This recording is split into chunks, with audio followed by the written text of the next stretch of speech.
MagRota is a new filter system made for both video and photo projects. And the filters serve both purposes, but I'll only cover the video aspect of it here.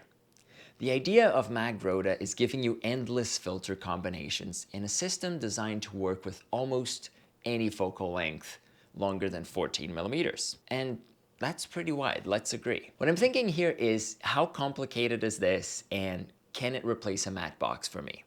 Oh, they have magnets too. We all love magnets, right?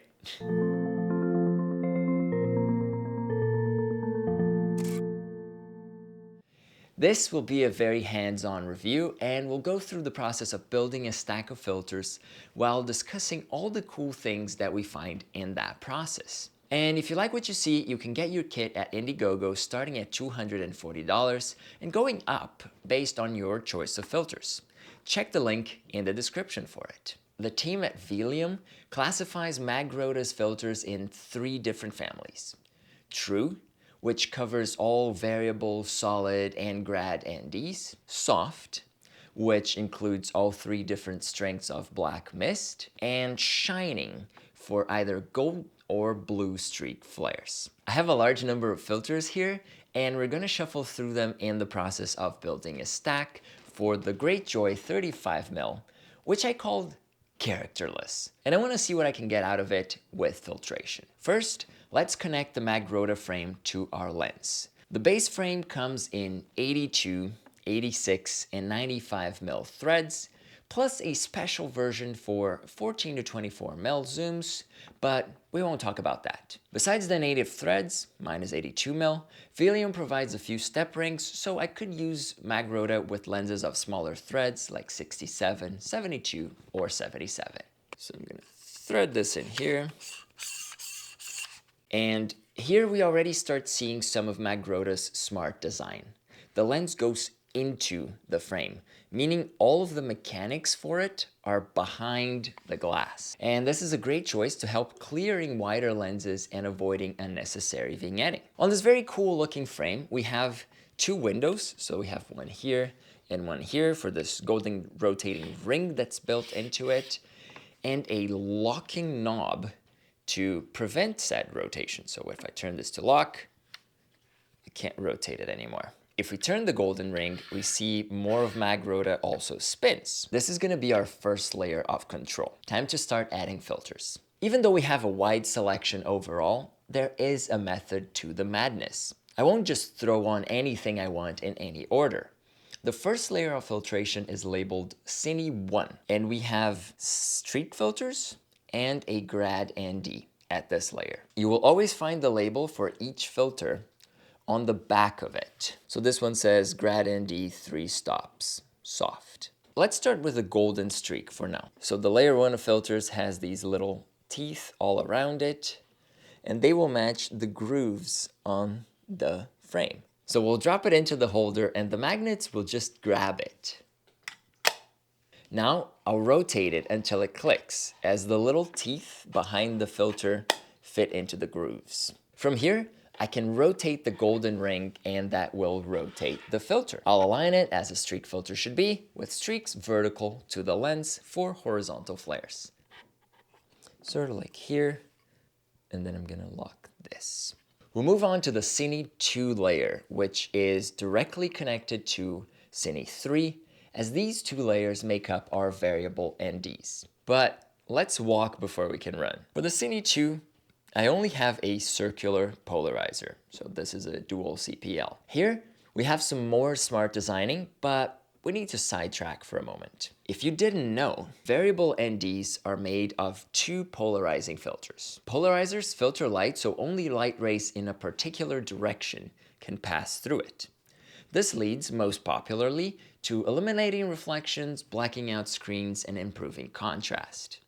When you stack 2 of them and rotate, The light rays that can squeeze by this increasingly narrow window diminish, cutting your exposure. As the angle between them becomes more extreme, it can lead to heavy color shifts and/or weird patterns on the image, like the dreaded X patterns. One recurring issue that we have with variable NDs is that we can control the light cutting part, but we can't control the polarization itself. So MagRota solves this problem by offering 4 alignment possibilities for the base polarization. On our Cine 1 layer, we have these little dots that we'll use to align with the Cine 2 layer. So we have one dot here, one dot down here, another dot here, and another dot here. And I will decide which way the polarization works best. Again, this is a magnetic filter, so I will line up this full white dot with the one underneath, and that will lock the filter into place. If you lined up the circles correctly, the filter shouldn't spin.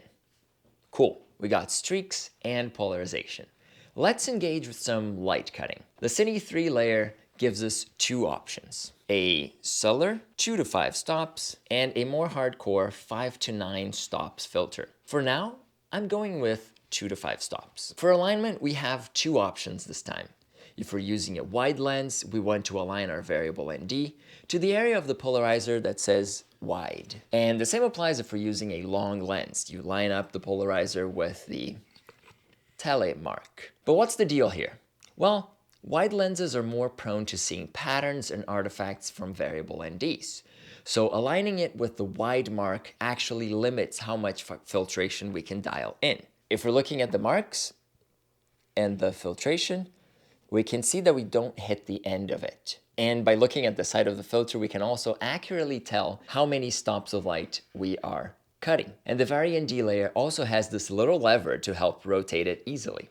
Rotating this filter will not rotate the layers underneath. And the tracks for the wide and tele also gives you nice hard stops.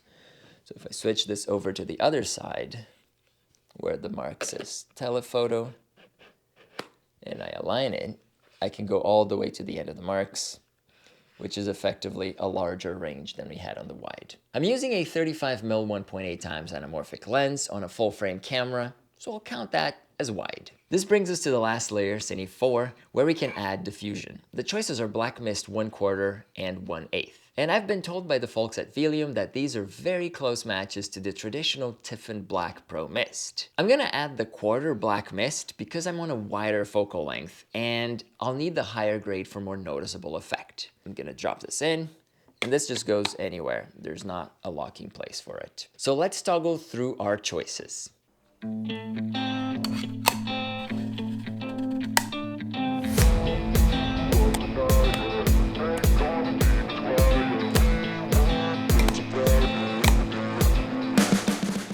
Now, before I can go out for fun filming, let's look at this variable ND a bit closer and check for color shifts. Right off the bat, one of the main advantages I can see from MagRota is the ability to control polarization. The polarized image is actually nicer than the lens without filtration, simply for cutting out those specular highlights. As we compare it with Nisi's ND Vario Pro Nano, MagRota keeps a warmer tone, while Nisi definitely cools down from the original image. One of my struggles during this test was the changing light in the Canadian winter, as even though I shot this in the middle of the day, I still had to go crazy high ISOs for the more intense ND levels, which completely defeated the purpose of the test. Last, for protection, I'll throw our magnetic lens cap on top of my stack and pocket all of my other filters in the pouch that comes with the kit, in case I change my mind about what I have here. So that just clicks there. And I'm gonna use this little pouch, which is great. The fact that the filters are magnetic is also super good because I can put them next to each other and they'll just click together and not scratch together, which is great. I love it. Close the little pouch. The magnets are strong enough that I don't fear the filters flying out. In fact, they're so strong that sometimes I need backup from the lens cap to remove the bottom layer. And that's another reason that I carry the cap with me. If I can't grab it well, I can use the edge of the lens cap on the edge of the filter, and that will help me pop it out, making life a lot easier. But enough of this, let's go film something.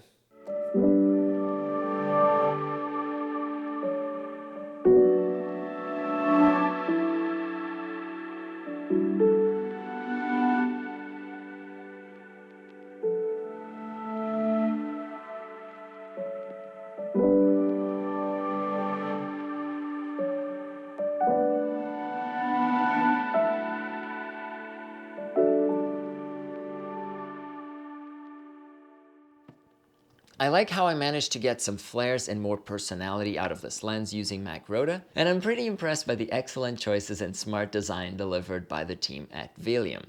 This feels like a fully fleshed out system which can easily replace a matte box while being much lighter and faster to handle. I like the variety of filters available, and I feel pretty confident about these magnets for a snappy experience. What are your thoughts? Chime in the comments below. Thank you so much for watching, and I'll see you soon. Chit Verhadings, out.